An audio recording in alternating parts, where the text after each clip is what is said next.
Qu'est-ce qui vous a manqué pour exister autrement à la télévision? Il m'a manqué de ne pas faire autre chose que des jeux. C'est-à-dire que j'aurais adoré faire ce que vous faites, une émission où j'essaye d'accoucher les gens, de faire du talk show, comme on dit. Bon, Et pourquoi? Parce qu'on me l'a jamais proposé, parce que j'aurais eu l'impression de créer quelque chose dans les jeux, vous êtes un passe-plat. Je le fais plutôt bien, ça m'a amusé, je vais pas cracher dans la soupe, j'ai gagné ma vie correctement, j'ai été très content, je suis devenu, sinon célèbre, en tout cas connu grâce à ça. Est-ce que c'est pas vous qui avez commis des erreurs? Bon, de parcours? Oui, je crois que mon côté dilettante et un peu paresseux m'a poursuivi et que les gens ont peut-être, si certains ont pensé un jour à dire on va lui confier une émission un peu plus sérieuse, il travaillera pas assez. Ils ont peut-être pas eu tort d'ailleurs. Producteur des chiffres et des lettres, ça consiste en quoi?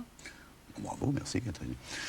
Ça consiste à diriger tout. Non mais c'est sur des rails. Mais non, pas du tout. On vient de tout changer. Là, on vient de refaire toute une nouvelle mise en place, mise en scène, mise en image, décor, lumière, tout ça, c'est moi qui m'en occupe. C'est moi qui choisis les candidats. Enfin, j'ai des collaborateurs. Quand vous animiez, vous dites et vous disiez que parfois vous regardiez Roland Garros tellement c'était long. Mais c'est vrai. Bah, ça dépend quel... Non mais les chiffrelettes, c'est une émission d'anti-animation. Les chiffrelettes, il n'y a rien à faire. En plus, à l'époque, j'étais entre les deux candidats, et ils étaient à ma droite et à ma gauche. Eux, ils travaillaient, et moi, j'étais là. Donc, je disais à Armand Jameau, mais enlève-moi, parce que si je fais... Les gens disent... Ah, vous le faites bien, pourtant. Oui, ils ont l'air de foutre de la gueule. Si je fais... Qu'est-ce qui s'emmerde? Donc un jour, j'ai dit, écoutez, il y a Roland Garros simplement, mettez-moi à votre place un téléviseur, et puis pendant que les gens cherchaient, j'étais tranquille et je regardais Roland Garros, sans le son, bien entendu. Vous dites que les candidats ont changé, en quoi? Les gens ont changé, c'est que, je vais être méchant, mais à l'époque, au tout début chez Frelette, c'était, je vais employer un dessin, et prenez-le bien, c'était un peu les autistes, c'est-à-dire qu'ils venaient bosser comme si allaient passer le bac. Et maintenant, ils s'expriment, et je demande à mes assistantes, quand elles font des sélections, des castings, de prendre des gens peut-être un peu moins forts, mais qui ont envie de s'exprimer, et pourquoi pas de rigoler, et pourquoi pas de déconner. Voilà. Vous nous avez accueillis chez vous, puis on est allé aux Invalides pour jouer aussi, puisque je jouais à la pétanque. En plein Paris, c'est Julie Mareuil et Xavier Blanot qui vous ont accompagné. Je vous emmène chez moi, où généralement je passe l'après-midi à tenter d'écrire quelques lignes de mon bouquin qui devrait être sorti depuis 10 ans. Bon, c'est là que j'écris des encres différentes, je corrige, et là, voilà, j'en suis même pas à la moitié du bouquin. Mes gros défauts, c'est peut-être la mauvaise foi et la paresse, indéniablement. Max Gallo m'a dit, mais tu sais que l'écriture, c'est une vraie discipline. Moi, je me lève toujours à 6 heures, je travaille jusqu'à midi, sans lever pratiquement là, un truc. Moi, je travaille 20 minutes, je vais boire un café. Si c'est le soir, s'il y a un match de foot, je vais pas le rater. Donc je dis jamais, oh non, non, je peux pas, j'écris. Non, non, j'écris quand je peux. Ce bruit sonne comme le glas des espérances de Laurence. Pas sûr que je le garderai, mais c'est pas mal. Comme dit l'autre, ça a le mérite d'exister. Bon, moi j'ai fini d'écrire pour aujourd'hui. Patrizio. Al dente. Al dentone.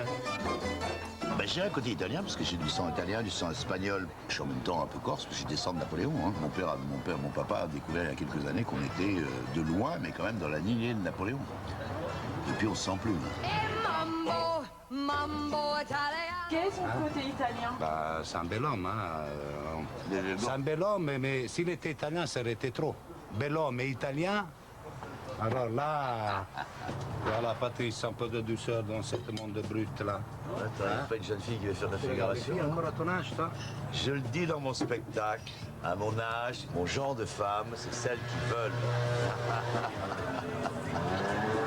Vous êtes séducteur? Bon, je vous cacherai pas que je l'ai été beaucoup, oui. Mais c'est de plus en plus difficile. Ça marche encore à peu près bien. Mais dès que vous dites votre âge, là, ça file un putain de coup de froid. Mais enfin bon, on se débrouille, on bricole, comme dit l'autre. Hein. Allez, tire bien, hein, la pétanque là. Ouais, je vais tirer. À la pétanque, à la pétanque. Vous savez, je suis Marseillais, donc je jouais déjà avec mon grand-père quand j'avais 12 ans dans une propriété qu'il avait aux environs de Marseille. Et c'est un peu moi qui ai un peu rameuté tous mes potes pour se remettre à la pétanque, c'est même moi. Il y a maintenant, je sais pas, on doit jouer depuis plus de 15 ans tous les dimanches. Quoi. Pour faire chier, on fait ça par exemple, vous voyez, tac. Non, je sais. Non, je te fais pas. Non, je te fais pas à chaque fois. Je le fais de temps en temps. Bon, t'énerve pas, il s'énerve facilement. Vous C'est la nôtre, Jean-Pierre. T'es bigleux ou quoi? C'est un gagneux. Donc il n'aime pas perdre, et à partir de là, il peut devenir très désagréable. Non, quand pas au il perd. boule. Non, soyez sympa. Non, je suis très mauvais joueur aux cartes. Poker, entre autres, quand je perds pendant trop longtemps, il m'est arrivé de renverser les tables, de gueuler. J'ai une mauvaise réputation, mais qui est assez justifiée. Mais à la pétanque, non. C'est pas la chance, mais quand même, c'est de la chance quand même. J'ai bien géré, mais t'as de la chance quand même, comme d'habitude. Comme d'habitude, Patrice. Si mon métier ne m'avait pas, en quelque sorte, forcé à vivre à Paris, j'aurais vécu à Marseille. Mais oui, ma boule, mon rêve était d'être président de l'Olympique de Marseille. Mais le maire de Marseille, M. Gaudin, à qui j'en parlais un jour, m'a dit c'est une très bonne idée, vous êtes médiatique, vous connaissez bien le football, vous êtes Marseillais, mais est-ce que vous avez 250 millions d'euros? Alors je lui ai dit non, il m'a dit vous ne le saurez jamais.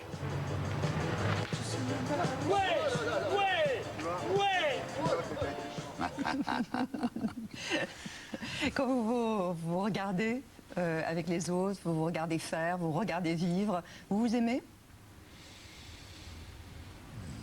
Physiquement, je m'aime de moins en moins, je vous le dis franchement, mais j'aime cette ambiance de copains. On me l'a beaucoup reproché, ma famille aussi. C'est vrai que mes amis, ma bande, enfin ma bande qui n'est pas forcément la mienne, notre bande, a une importance extrême pour moi et qu'elle prend quelquefois le pas sur d'autres choses. Oui, c'est vrai. C'est-à-dire que on pourrait même dire que vous avez sacrifié peut-être quelques aspects de votre vie familiale pour les copains. C'est vrai. Ça, ma fille Axel me l'a beaucoup reproché, elle n'a peut-être pas complètement tort. Alors, des débuts en tant que one-man show, sur une scène, tout seul, d'abord ça fait peur? Non, parce que non, ça fait pas peur. C'est fatigant, surtout pour un homme de mon âge, mais ça fait pas peur parce que je ne sais pas ce que c'est que le trac. Je ne l'ai jamais eu, ni à la télé, ni nulle part, ni en montant sur scène, ni comme ça. Alors, vous savez ce que disait Sarah Bernard. Je connais, je m'en sers souvent. Ça viendra avec le talent. Bah, sûrement, peut-être. Mais j'ai pas peur. Donc j'ai pas peur, mais il y a un petit coup d'adrénaline, ça fait surtout plaisir. Et puis, ça épuise. Vous vous laissez diriger facilement? Avec Francis Perrin, comment ça s'est passé? Ça, c'est pas bien. Ouais, je sais. Ça s'est passé, vous voulez dire pour le One Man Show? Ouais. Bon, Francis, je l'adore et tout, mais ça s'est passé, je crois qu'on s'est mal choisi, si j'ose dire. C'est pas un metteur en scène de One Man Show, moi je suis pas un comédien facile, et surtout, je ne savais pas mon texte. Et pour Francis, ne pas savoir son texte, c'est un crime de lèse-théâtre. Donc il ne m'a pas voulu, mais il m'a dit, pose ton texte et allons-y. J'ai dit, mais je le sais pas. Ça fait rien, on verra bien. Puis peu à peu, les choses se sont un peu détériorées, mais voilà. L'oreillette, ça vous a aidé pendant quelque temps? Ça m'a surtout posé des problèmes. C'est-à-dire, je l'ai mis pendant les 5 premières représentations. La première fois, elle est tombée par terre. La deuxième fois, elle ne marchait plus. La troisième fois, je ne sais pas quoi. Donc, ça ne m'a pas servi à grand-chose. Mais j'étais obligé. Et j'avais, par exemple, en Belgique, le jour où l'oreillette ne marchait plus, je suis sorti en coulisses et j'ai dit à mon producteur, souffle-moi, parce que l'oreillette ne marche pas. On n'arrivait pas à savoir pourquoi elle ne marchait pas. Donc, il était derrière le rideau et je disais au public, parce qu'il faut tout leur dire. Moi, je leur dis toujours tout, surtout dans un one-man. Je leur ai dit, je vous préviens, je joue avec une oreillette. Je ne sais pas bien mon texte, donc on va me souffler. Donc chaque fois qu'ils me voyaient arriver près du rideau, toute la salle faisait... Et c'est devenu un gag, finalement, mais je pense qu'il faut toujours leur dire. Dès que j'ai un problème, je leur dis. Mais quand j'ai un trou, je leur dis, j'essaye pas de... Au moins ça, je suis quelqu'un de sincère. Je et les jeunes, c'est le titre du spectacle. C'est un peu excessif, bien évidemment, volontairement, j'imagine, pour que les esprits impriment déjà. Non, mais je crois que c'est un titre provocateur. Ouais. Il faut surtout, il y a tellement de spectacles, Joe et les jeunes. Alors, il y a des gens que ça fait reculer immédiatement, il y en a d'autres que ça excite, entre guillemets. Même les jeunes. Même les jeunes, j'ai beaucoup de jeunes dans la salle, et il y en a qui me cherchent.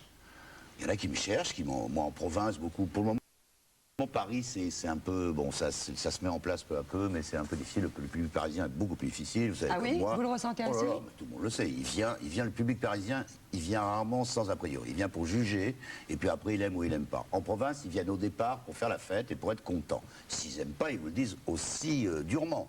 Mais au départ, on sent une ambiance qui est différente.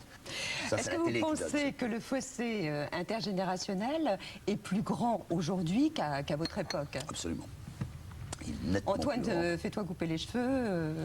Oui, non, non, c'est beaucoup plus grand. Maintenant, je veux dire, il y a une liberté, c'est chez les jeunes, mais que j'admire. C'est pour ça que mon spectacle, c'est le spectacle où j'égratigne gentiment des tas de petits défauts, et surtout les nouvelles technologies, le portable, l'habillement, ce genre de trucs, la façon dont se conduit ma fille. Mais c'est beaucoup plus... Mais vous enfoncez un peu des portes ouvertes, d'ailleurs. Oui, c'est vrai. J'enfonce un peu des portes ouvertes, mais ça n'a jamais été dit sur une scène. Donc voilà, voilà, bon, je vais pas me Anne défendre. Romanoff. Il y a quelques sketchs comme ça. Un petit peu, Ouais. moi je sais pas. Là, vous vous êtes inspiré de Mathilde? moi je me suis, enfin, disons, c'est pas moi qui ai écrit le texte, hein, c'est Eric Logéria, moi j'ai absolument pas participé au texte, parce que comme je le dis à ceux qui me posent la question, si c'était moi qui l'avais écrit, je l'aurais joué dans ma tombe, donc ça aurait été difficile, c'était paresseux comme je suis. Donc Mathilde a donné, effectivement, j'ai dit aux auteurs, voilà comment elle réagit, comment elle a commencé, ça nous a servi. Alors on lui a demandé ce qu'elle pensait Oui. de ce spectacle. Je pense que c'était un cri du cœur gentil qui voulait nous faire à nous les jeunes de 16-17 ans. Et voilà. Mais c'est très, très gentil et ironique, bien sûr. Et tout a l'air de les ennuyer, ils sont pas enthousiastes, tout les embête, c'est comme ça. Moi j'ai l'impression, souvent je me dis, ils ont été piqués par la mouche chier. Je me suis reconnue dans le portable, déjà, parce que quand il parle du portable dans le spectacle, c'est la seule chose qui est vraiment vraie, de chez vrai. Vous verriez ma fille, elle ne lâche jamais son téléphone. J'ai l'impression qu'on vient greffer dans la main. D'ailleurs, elle et ses copains, ils vivent d'abord avec leur portable et après avec leurs parents. Ça veut dire quoi, péter les airs? Péter de rire. Ils sont deux, vous avez gagné une boîte de jeu, une vieille boîte de jeu des chiffres à lettres, pourri. Je trouve ça très drôle qu'il puisse y avoir un inversement, qu'il puisse critiquer les jeunes, mais montrer qu'en fait, finalement, on critique les jeunes, mais aussi critique les vieux. Donc en fait, je trouve qu'il y a un bon équilibre entre les deux et j'ai beaucoup aimé cette partie-là. Il y a un avant et un après Viagra, ça c'est sûr. Et ça c'est sûr. Vous en prenez, monsieur, vous? Vous en prenez, vous, monsieur, vous en prenez? Vous aussi, vous en prenez? Vous, monsieur, vous en prenez? C'est quand même extraordinaire. Hein. Il y a 2 millions, même 3 millions et demi de boîtes qui se vendent chaque année et personne n'en prend. Donc, si je comprends bien, c'est moi qui me farcis tout. Il y a quelques pics et de dérision quand même vis-à-vis de vous. Hein. C'est pas que les jeunes qui en prennent plein leur grade. Me foutre de ma propre poire, ça. Mais vous auriez aimé être jeune aujourd'hui, à 20 ans avoir 20 ans aujourd'hui? Je sais pas, j'ai été très content de ma jeunesse. Vous savez, j'ai eu une chance aussi bien professionnellement que... À part le divorce de mes parents, mais comme je vous le disais tout à l'heure, qui ne m'a pas atteint particulièrement, pour le moment, j'ai été, ça va me tomber dessus peut-être tout à l'heure, je vais avoir vraiment un gros pépin à un moment ou à un autre. Jusqu'à maintenant, tout s'est déroulé, mais à part quelques histoires d'amour qui se sont mal terminées, mais j'ai eu une chance extraordinaire. Je suis venu avec une cuillère d'argent dans la bouche. J'ai bien de le reconnaître, moi. Mathilde a 17 ans, Fabrice, il a quel âge? Fabrice, il a peut-être pas trop envie que je dise son âge. Et Axel aussi, bien sûr. J'espère que vous ne l'avez pas interviewé. Non, parce qu'on a évité. Elle n'est pas très satisfaite de voir son père, en fait, faire du one-man show. Non. Du one-man show. Non. C'est-à-dire de suivre, en fait, ses pas, quoi. Vous suivez ses traces. Non, attendez, là-dessus, je vais essayer de le faire avec beaucoup de finesse. Parce que d'abord, elle n'a pas inventé le one-man show, elle a fait un one-man show qui a très bien marché, et tant mieux, je ne vois pas en quoi elle le fait. Et puis surtout, je pense, et je lui ai dit, qu'elle devrait être quand même fière, peut-être pas de mon spectacle, mais de voir son vieux papa se balancer sur scène et de prendre des risques, au lieu de rester devant sa télé et faire du sudoku, ça je le dis souvent. Donc voilà, moi quand mon papa travaillait encore à 80 Berges, j'étais très admiratif de ce qu'il faisait, je vois pourquoi. Alors je lui demande pas de me trouver du talent, je lui demande de me trouver du courage, voilà. Vous avez l'air un peu malheureux quand vous parlez d'Axel. Catherine, non, je ne suis pas malheureux, je suis un peu triste que nos rapports ne soient pas plus faciles qu'ils ne sont, mais on s'adore, hein. Mais ils ne sont pas faciles. Vous savez que dans cette émission, je vous laisse pendant 1 minute, 60 secondes tout seul. Tout le dispositif est à votre disposition, le plateau aussi. Au revoir, vous gardez les téléspectateurs avec nous. Tout ce que je déteste. Mais je pense qu'il y a un truc que j'aime bien, ça prouve que je serais peut-être meilleur comédien qu'on ne le croit. Si je disais un poème, finalement, hein, à quelle caméra je vais le dire? À celle-là? Ou à celle-là, je sais pas. Voici des fruits, des fleurs, des feuilles et des branches. Et puis voici mon cœur qui ne bat que pour vous. Ne le déchirez pas de vos deux mains si blanches et qu'à vos yeux si beaux, l'humble présent soit doux. J'arrive tout couvert encore de rosée que le vent du matin vient glacer à mon front. Souffrez que ma fatigue à vos pieds reposés rêve des chers instants qui la délaceront. Je le dédie à toutes les femmes que j'ai aimées et à celles qui peut-être m'aimeront encore, et ça j'en suis moins sûr. Voilà. Vous êtes un romantique? Bizarrement, oui. Personne n'y croit vraiment, mais... Non. Non, mais je suis... quand je suis dans une histoire, je peux être un romantique exacerbé. Puis le jour où... je vous ai... Une seule chose qui m'intéresse dans les rapports amoureux, c'est la passion. Et la fidélité? Oui, qu'elle est méchante. La fidélité, oui aussi. Il m'est arrivé d'être fidèle, Catherine. Combien de temps? Je sais pas, 3-4 mois. Non, c'est une performance, c'est vrai. Alors vous travaillez, on le disait, hein, dans le reportage envoyé sur un roman. Alors votre sœur a une carrière l'attend depuis 10 ans. Oui. C'est pas grâce à ça que la maison d'édition va faire fortune. Moi non plus. Elle est éditrice. Si je vous elle dis est géniale. Isabelle. Oui, ma sœur aussi. Autre sœur, Laurent. Mon frère. Ils ont accepté de croiser leur regard sur vous. Ça va être génial.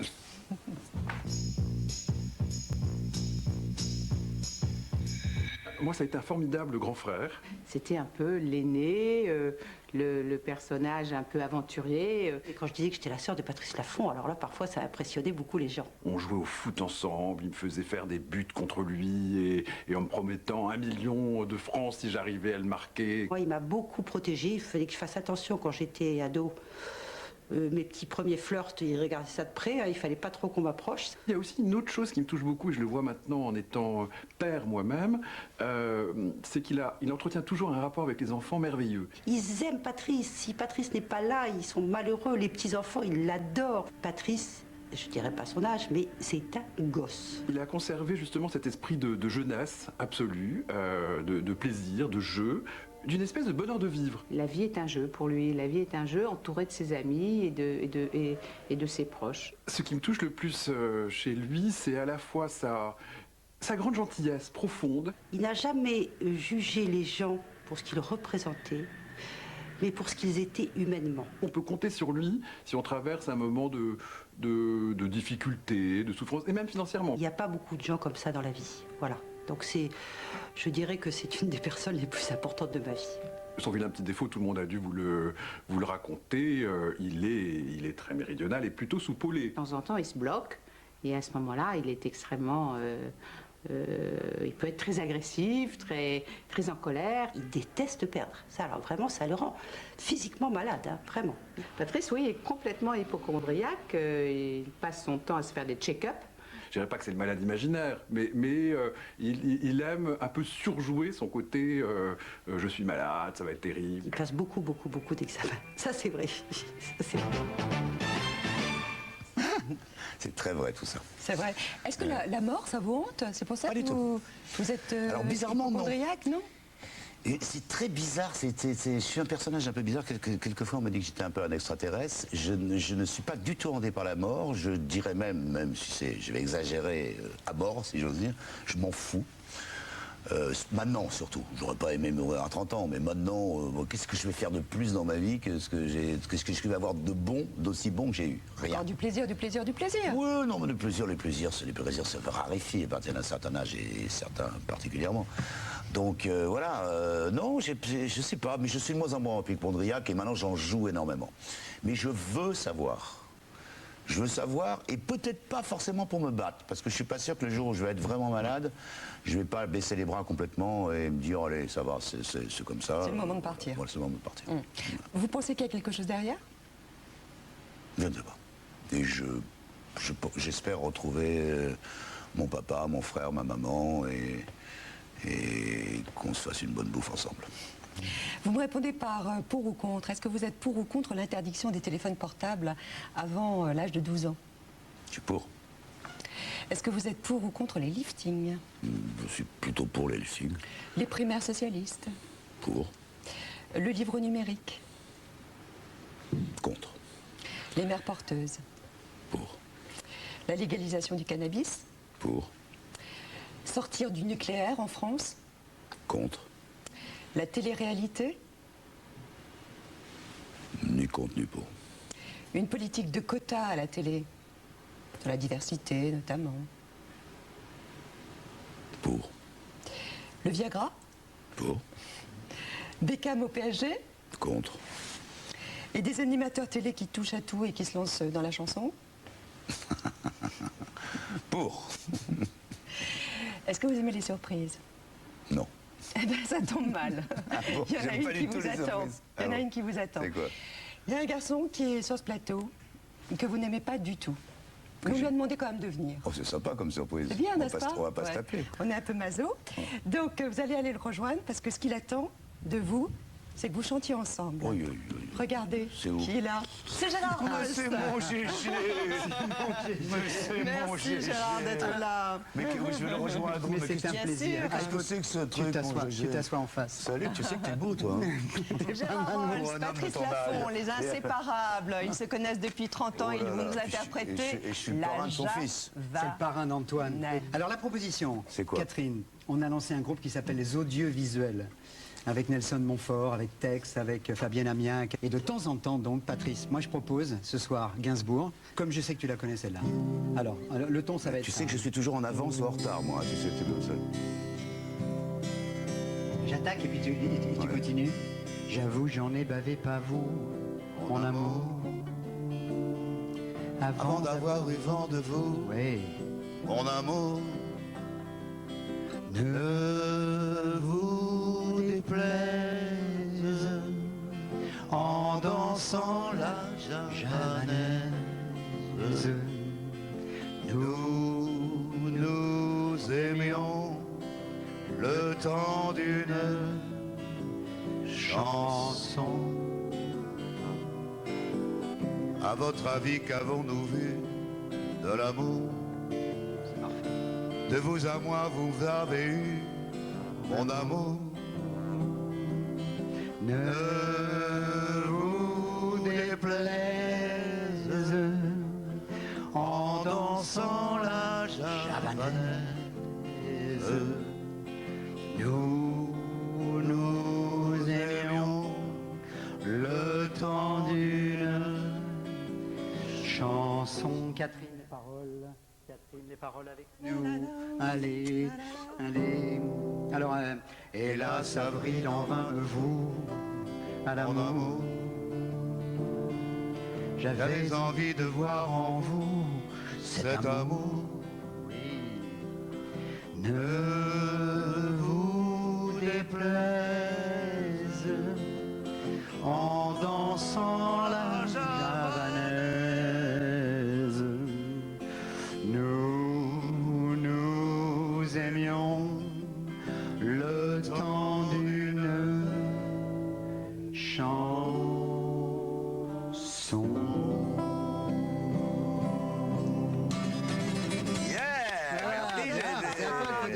Bravo. Non, il faut le faire, la guitare, en plus. Quel est votre point commun tous les deux?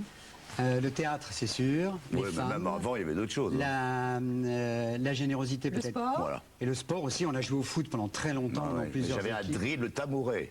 Et moi, je l'ai vu se faire lever une tribune entière à Nancy sur fameux voulait que je dribble m'en aille. tabouret. Non, et puis oui, la générosité, Ouais, la vie, le goût de vivre. on est des croqueurs de vie, Catherine. Voilà. On est des croqueurs de vie. Il est incroyablement généreux. Il a gagné pas mal de sous avec Fort Boyard, avec tous les jeux qu'il a fait. Il n'a pas un sou de côté parce qu'il donne tout. Voilà. Tous les deux chanteurs, tous les deux comédiens aussi. Hein. Oui, pour moi c'est un rêve que j'avais mis de côté. Moi, mon rêve, c'était de rentrer à la Comédie Française. Mais bientôt la Comédie tu vas y Française. arriver. Arrête. Mon cœur est à la Tu vas être un vieux sociétaire. Mon cœur est à la Comédie Ah, Française. oui, ça, Et par bonheur, là, je joue à Versailles, les fourberies de Scapin, entre autres, et du Molière. Mais quand on le voit jouer, là, je viens de revoir, Patrice, Beaumarchais. Quand tu fais le contrôleur des douanes dans le Beaumarchais, c'est une merveille. Ah bon? Enfin, il joue juste, il est vraiment formidable. Bravo. Merci beaucoup Gérard, on Merci, vous c'est un embrasse. plaisir. Merci d'être venu. Merci Catherine. Merci, mon GG. Merci Patrice. Mais bon, à toi, Bisous, vite, hein, à à tout de bientôt. suite. Hein. Oui. Thé ou café, toi? Moi, je suis café. Ah, Je suis Je express. vous emmène dos à dos. Ah, le dos à dos. Ça, j'attendais ça. Là. Dos à dos, dos à dos, dos à dos, dos à dos, dos à dos. 2 à 2 avec vous, Patrice Laffont, et des réponses du tac au tac. En raison de votre notoriété, qu'est-ce que vous ne pouvez plus faire dans la rue? Montrer mon cul. Vous l'avez souvent fait? Ça m'est arrivé, oui. Le luxe dont vous ne pourriez pas vous passer? Les grands hôtels. Une chose pas négociable en amour? Ma fidélité. Votre infidélité? Oui, par exemple. Qu'est-ce que vous avez fait de plus fou par amour? Par amour? Oh là là, j'ai dormi étroitement attaché par des cordes toute une nuit avec une jeune femme. Ah, un peu sadomaso? Non, pas du tout, ça n'a rien à voir. C'était pour qu'on ne se quitte pas une seconde. Une jeune personnalité avec qui vous aimeriez dîner en tête-à-tête? Bon, j'aimerais dîner avec Juliette Binoche. C'est vous qui quittez ou c'est elle qui vous quitte? C'est elle qui me quitte. Quel rêve vous n'avez toujours pas réalisé? Celui de ne pas vieillir. Qu'aimeriez-vous qu'on dise de vous à votre mort? Sûrement rien, personne ne parlera de moi quand je serai mort. Et vos proches? Bon, c'était un garçon sympathique. Quel mot préférez-vous? Baiser, coucher, copuler, tirer un coup? Baiser. Que faites-vous si vous gagnez la cagnotte du loto? Vous faites quoi? Je fais rien d'extraordinaire, je loue un énorme yacht et j'emmène, je sais pas, 20 ou 30 copains, tout frais payé. Et peut-être que je m'achète un jet parce que j'ai horreur de l'avion, mais s'il est à moi, j'aurais peut-être moins peur. La chose inavouable que vous faites devant la télé? Bon, je vais pas vous le dire, je me gratte les parties. La dernière fois que vous avez pleuré? Il n'y a pas très longtemps. De joie ou de peine? De peine. Et si je vous dis en 2 briques, chanson amour? Sinatra, comme d'habitude. Non. My Way. Ou My Way, oui, d'accord, My Way. Ça vous va, ça? Ouais, quand c'est pas Nelson Montfort qui la chante. Il n'est pas venu. On tourne à table. D'accord. I plan each charted course, each careful step along the byway, and more, much more than this, I did it my way. Yes, there were times, Dis pas que t'aimes pas ça. I'm sure you knew. Les charmants crooners. Bah oui, bah oui. Bah oui. C'est le rêve de tous les hommes, ça. Hein? D'être crooner? Ou d'être Non. Sinatra? Oh, je crois pas, non.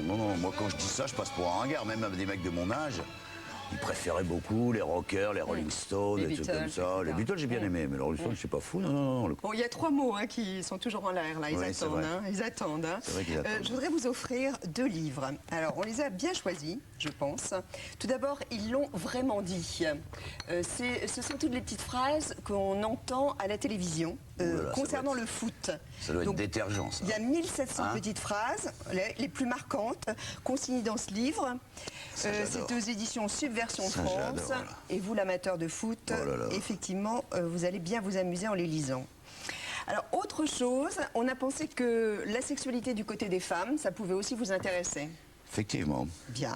Ça risque d'être un pétran, oui.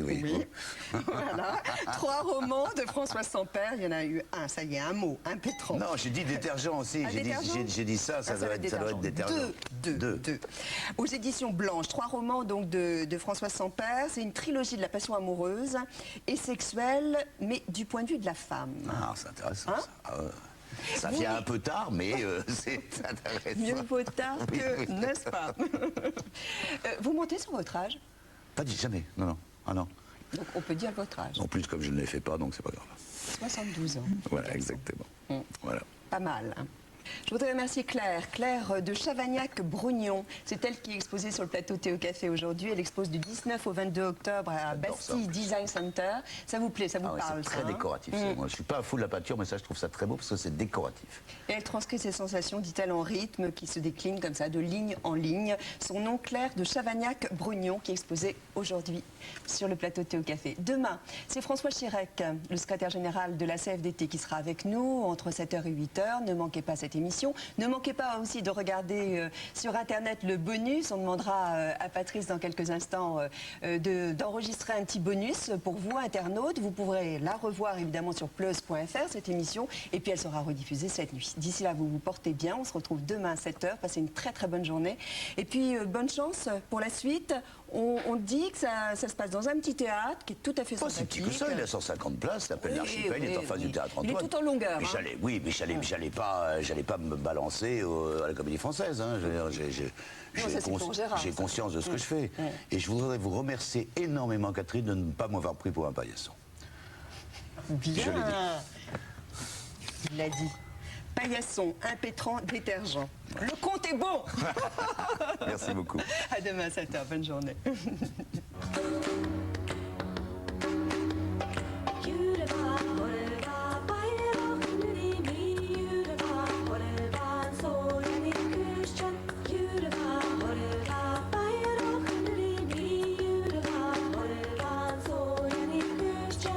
Frieden im Buchstaben.